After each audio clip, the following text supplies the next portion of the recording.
Hi there, I'm Timothy Linsdau. I'm a video producer, a Christian, amateur historian. I like politics. But today I want to take a little break and take a little trip in the country, so to speak. I live real close to the Tijuana River Valley. It's the valley between Mexico and the U.S. This is a pretty arid country here, so when we get a lot of rain, which we just recently had, it's a little unusual for us.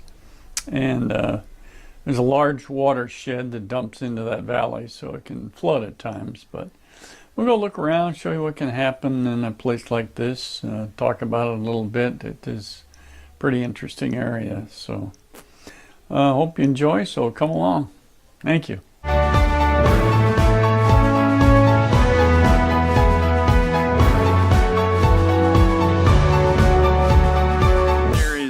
Bone dry down here after a couple inches of rain in the area. There's a lot of water. And also back here is a little remote control airport. Over here is Tijuana, which I'm sure is quite wet at this time. Now this is an example of the erosion that happens here with a lot of water. It'll flood through these little channels or canyons like and dump a lot of gravel and whatnot onto the road. As you can see, this is the Tijuana River Valley Regional Park. It's the area I'm touring right now. See how the looks after a heavy rain. Here's an example of how much water is coming out of Smugglers Gulch. Normally this area is just bone dry. This gives you a further idea of how much water is coming through here. This particular area I'm in is called Smugglers Gulch commonly. It was also part of the Camino Royal, which was the royal road made by the Spanish and early Mexican settlers that came through this area to settle California in their time. Of course, there were many native tribes all through California that the Spanish came across to establish their missions. Their mission was to bring Christianity and claim lands for their country. That's how it went.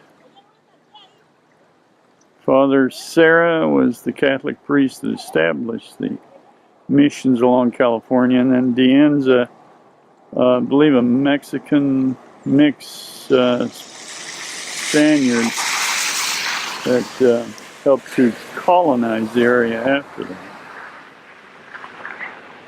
for Mexico, or Spain I should say. They did it for Spain. This eventually flows down to the main river channel and out to the Pacific Ocean, which is only a couple miles from here.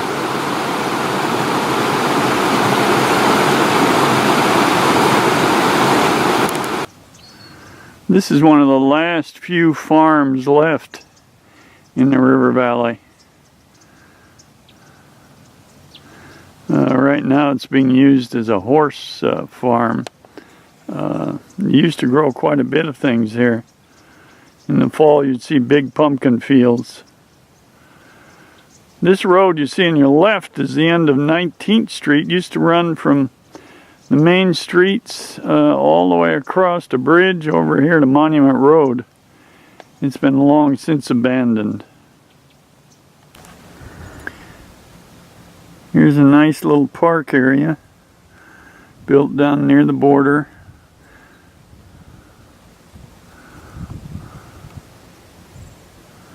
Up on those far ridges, they built bunkers in World War II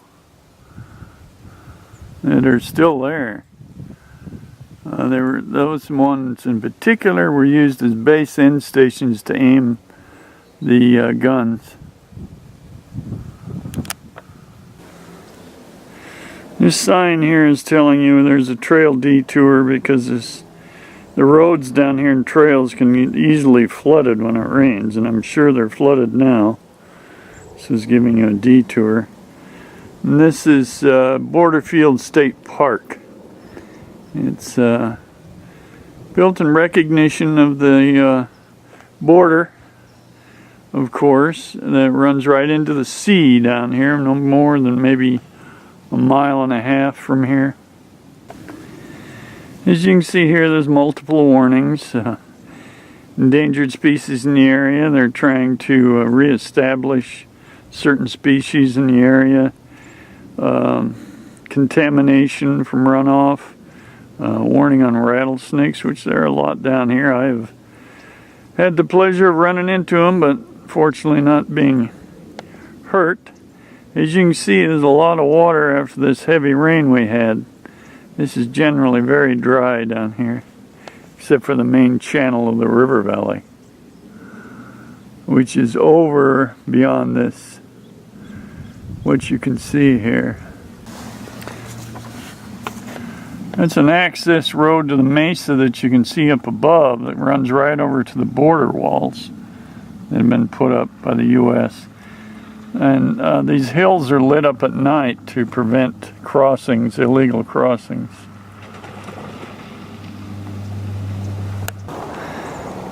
They only allow certain times in which to have vehicle access to the park. You can walk or ride your bike, but it's a nice park too. During heavy rains, these gullies become even more eroded, and of course they wash a lot of mud and gravel gets washed onto the road. Another one of these gullies.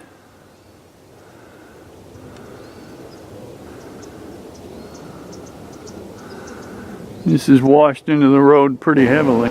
There are multiple horse farms down here. People rent spaces. Some more of the horse farms. You can see it gets pretty wet down here. There's flooded times when they've had to rescue the horses.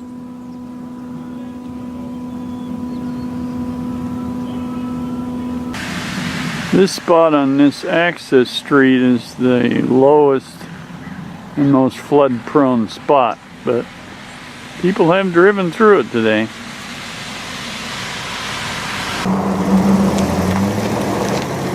Just a couple days ago, this was pretty much dry. You can see quite a river channel through here. This is a large watershed above this, so quite a bit of water ends up being funneled here.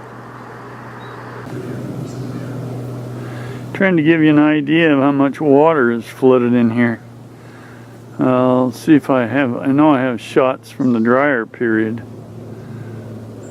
A little hard to see here because it's so overgrown. Another shot of the amount of water in here. For those of you living where there are lakes and rivers, I know this probably means nothing. To us down here in an arid region, it's quite a bit. There are times when I've been out here when this channel right in here is completely submerged. Just a couple of weeks ago, this was bare ground, but within a couple of rainstorms, the foliage pops right up out of the ground.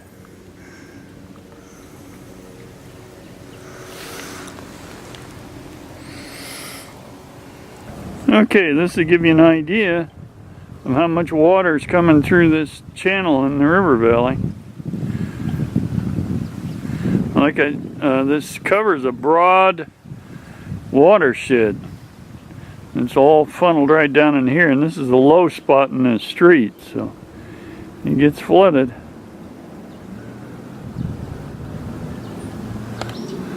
This is the main channel area, so there's going to be quite a bit of water. A lot of wildlife down here.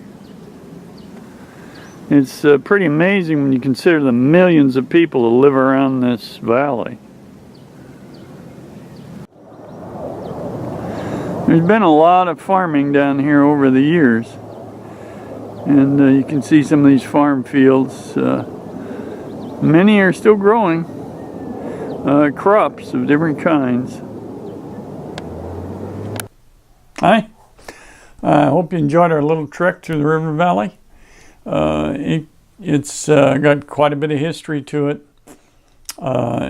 It could be quite a gem for both cities if we can get people to get along and decide what to do with it. But it's near me and I get a chance to enjoy it as it is. So thanks for coming along. I'm Tim Linsdau. And comment and like on my video and subscribe to my channel. Thanks.